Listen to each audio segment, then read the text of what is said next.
మాట కీర్తనల భాగం 34 కీర్తన 4 మాట చదవగలిగితే, నేను యెహోవా యొద్ద విచారణ చేయగా ఆయన నాకు ఉత్తరం ఇచ్చెను, నాకు కలిగిన బైబిల్ అన్నిటి నుండి ఆయన నన్ను తప్పించెను. గొల్యాతుని జయించిన దావీదు గారు రాస్తున్న కీర్తన. ఆయన కూడా భయపడ్డారు. సర్వసాధారణంగా ప్రతి ఒక్కరు భయపడుతూ ఉంటారు, కానీ ఆ భయాన్ని జయించడానికి ఏం చేయాలో చాలా మంది మర్చిపోయారు.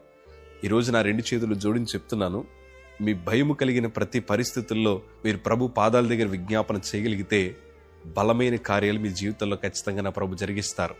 కుటుంబ పరిస్థితులు భయపడుతున్నారా? ఆరోగ్య పరిస్థితులు భయపడుతున్నారా? ఉద్యోగాల పరిస్థితులు భయపడుతున్నారా? ఆర్థిక ఇబ్బందులు, ఒక అప్పు తీర్చాలంటే మరొక అప్పు చేయాల్సిన పరిస్థితి వచ్చేసింది. భయము, ఈరోజు చేతిలో ఏమీ లేక ఒంటరిగా మిగిలిపోయి ఉన్న విలువనంతా కోల్పోయి భయపడుతున్న కుటుంబాలతో ఈరోజు ప్రభు మాట్లాడుతున్నారు. మీరు ఎన్నడూ నిరుత్సాహపడద్దు. ఇంతకాలం మన భయాల్ని మనుషులతో పంచుకొని చివరాఖరికి మరలా ఒంటరిగా మిగిలిపోయి విలువను కోల్పోయాం. కానీ ఈరోజు మీ భయాలను ప్రభు దగ్గర చెప్పడానికి మీరు ప్రయత్నం చేయగలిగితే, ప్రభు పాదాల దగ్గర కన్నీరు కార్చగలిగితే ఆయన మీకు ఉత్తరం ఇస్తాడు.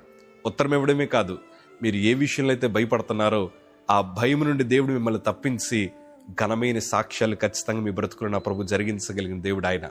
ఏ స్థలాలు అయితే కన్నీరు కార్చానో అక్కడే దేవుడు మా కుటుంబాన్ని నిలబెట్టడం ప్రారంభించారు. అందుకే గుండెల మీద చేతులేసుకొని చెప్తున్నాను, మీరు భయపడొద్దయ్యా.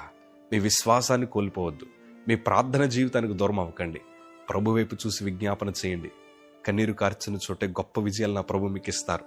ఏ కుటుంబ పరిస్థితులు అయితే మీరు భయపడ్డారో, ఏ ఆర్థిక ఇబ్బందుల కోసం అయితే మీరు భయపడ్డారో, ఉద్యోగ లేమి పరిస్థితి మధ్యన మీరు ఏదైతే భయపడ్డారో వాటన్నిటిని తొలగించి ఈ బలహీనమైన చేతులను బలమైన హస్తములుగా నా ప్రభు మారుస్తాడు. దిగులు చెందొద్దు. ఈరోజు మనం బహుశా చేతులు చాపుతామేమో, కంగారు పడద్దు. రేపు అందరికీ పెట్టే చేతులుగా మీ చేతులు నా ప్రభు మారుస్తాడు. తలగా నియమిస్తాడు కానీ తోకగా ఉంచడే ఆయన. ఘనమైన పాత్రలుగా నిలబడతాడు ఆయన. ధైర్యంగా ఉండండి. God bless.